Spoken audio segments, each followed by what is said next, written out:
بسم الله الرحمن الرحيم. يا أيها الناس، إن أهل العراق قد وصلوا إلى مشارف الموصل، وذلك يعني أنها اللاصت ورب الكعبة، وما كنت أظن أنها ستلاص هكذا.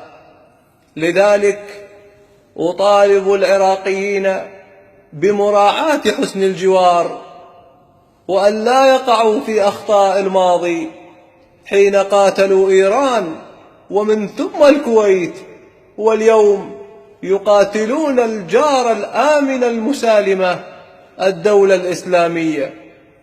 كما أطالب الحكومة العراقية بعقد مؤتمر مشترك معهم لمكافحة الإرهاب. أستحلف أهل العراق أن لا يدخلوا إلى الموصل وأن لا يأخذوا الموصل. أستحلفهم واحدا واحدا، سواء كان آيفوني أو جالكساوي، سواء كان مدريدي أم أتلتيكوي، لأنني لا أحب برشلونة، سواء كان دولماوي أم برياني. أستحلفكم جميعا، نعم أستحلفكم براض شنيشل الذي لا تفوزون معه في مباراة إلا بالدفرات.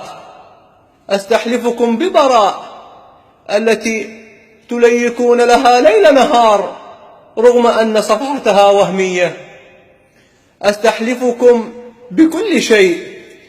أستحلفكم أيضا وأشد على يدكم، ولكن أطلب من الحكومة العراقية بأن تدخلني في نظام المحاصصة، وهي أهل لذلك. أما جنود الخلافة المقبلين على الحرب مع العراق، هذه الحرب المقبلة، أقول لهم قول الشاعر العظيم، أقول لهم جملة واحدة: لكم ون.